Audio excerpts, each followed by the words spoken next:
വിശുദ്ധ മത്തായി എഴുതിയ സുവിശേഷം അധ്യായം 19 വാക്യങ്ങൾ 1 മുതൽ 12 വരെ. വിവാഹമോചനത്തെ സംബന്ധിച്ച് ഈ വാക്കുകൾ അവസാനിപ്പിച്ച ശേഷം യേശു ഗലീലി വിട്ട് ജോർദാൻ അക്കരെ യൂദയായുടെ അതിർത്തിയിലെത്തി. വലിയ ജനക്കൂട്ടങ്ങൾ അവനെ അനുഗമിക്കുകയും അവൻ അവിടെ വെച്ച് അവരെ സുഖപ്പെടുത്തുകയും ചെയ്തു. ഫരിസയർ അടുത്തു ചെന്ന് അവനെ പരീക്ഷിച്ചുകൊണ്ട് ചോദിച്ചു, ഏതെങ്കിലും കാരണത്താൽ ഒരുവൻ ഭാര്യയെ ഉപേക്ഷിക്കുന്നത് നിയമാനുസൃതമാണോ?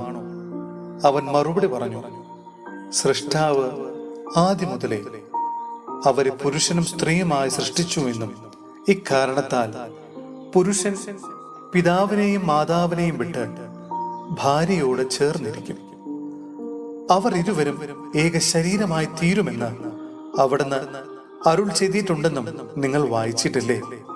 തന്മൂലം പിന്നീട് ഒരിക്കലും അവർ രണ്ടല്ല, ഒറ്റ ശരീരമായിരിക്കും.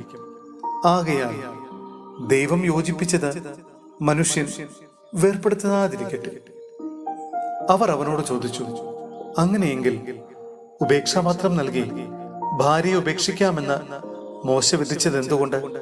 അവൻ പറഞ്ഞു, നിങ്ങളുടെ ഹൃദയകാഠിന്യ നിമിത്തമാണ് ഭാര്യയെ ഉപേക്ഷിക്കാൻ മോശ നിങ്ങൾക്ക് അനുമതി നൽകിയത്. ആദ്യം മുതലേ അങ്ങനെയായിരുന്നില്ല. എന്നാൽ ഞാൻ നിങ്ങളോട് പറയുന്നു, പരസംഗം മൂലമല്ലാതെ മറ്റേതെങ്കിലും കാരണത്താൽ ഭാര്യയെ ഉപേക്ഷിച്ച് മറ്റൊരുവളെ വിവാഹം ചെയ്യുന്നവൻ വ്യഭിചാരം ചെയ്യുന്നു. ശിഷ്യന്മാർ അവനോട് പറഞ്ഞു, ഭാര്യ ഭർത്തൃബന്ധം ഇത്തരത്തിലുള്ളതെങ്കിൽ വിവാഹം ചെയ്യാതിരിക്കുന്നതാണല്ലോ ഭേദം. അവൻ പറഞ്ഞു, കൃപ ലഭിച്ചവരല്ലാതെ മറ്റാരും ഈ ഉപദേശം ഗ്രഹിക്കുന്നില്ല.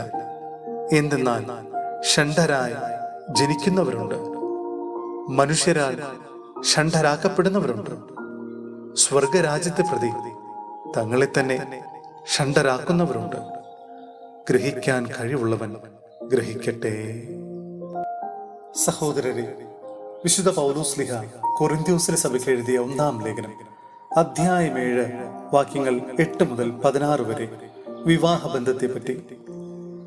അവിവാഹിതരോടും വിധവകളോടും ഞാൻ പറയുന്നു, എന്നെപ്പോലെ ആയിരിക്കുന്നതാണ് അവർക്ക് നല്ലത്. എന്നാൽ സംയമനം സാധ്യമല്ലാത്തവർ വിവാഹം ചെയ്യട്ടെ. വികാരം കൊണ്ട് ദഹിക്കുന്നതിനേക്കാൾ വിവാഹിതരാകുന്നതാണ് നല്ലത്. വിവാഹിതരോട് ഞാൻ കൽപ്പിക്കുന്നു, ഞാനല്ല, കർത്താവ് തന്നെ കൽപ്പിക്കുന്നു, ഭാര്യ ഭർത്താവിൽ നിന്ന് വേർപിരിയരുത്. അഥവാ വേർപിരിയുന്നെങ്കിൽ അവിവാഹിതയെ പോലെ ജീവിക്കണം, അല്ലെങ്കിൽ ഭർത്താവുമായി രമ്യതപ്പെടണം. ഭർത്താവ് ഭാര്യയെ ഉപേക്ഷിക്കരുത്. ശേഷമുള്ളവരോട് കർത്താവല്ല, ഞാൻ തന്നെ പറയുന്നു, ഏതെങ്കിലും സഹോദരനെ അവിശ്വാസിനിയായ ഭാര്യ ഉണ്ടായിരിക്കുകയും അവൾ അവനോടൊത്ത് ജീവിക്കാൻ സമ്മതിക്കുകയും ചെയ്താൽ അവൻ അവളെ ഉപേക്ഷിക്കരുത്. ഏതെങ്കിലും സ്ത്രീക്ക് അവിശ്വാസിയായ ഭർത്താവ് ഉണ്ടായിരിക്കുകയും അവൻ അവളോടൊത്ത് ജീവിക്കാൻ സമ്മതിക്കുകയും ചെയ്താൽ അവൾ അവനെ ഉപേക്ഷിക്കരുത്.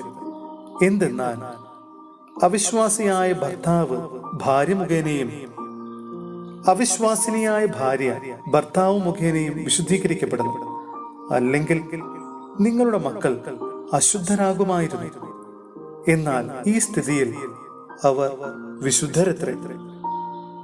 അവിശ്വാസിയായ ജീവിത പങ്കാളി വേർപിരിഞ്ഞു പോകാൻ ആഗ്രഹിക്കുന്നെങ്കിൽ അപ്രകാരം ചെയ്തുകൊള്ളട്ടെ.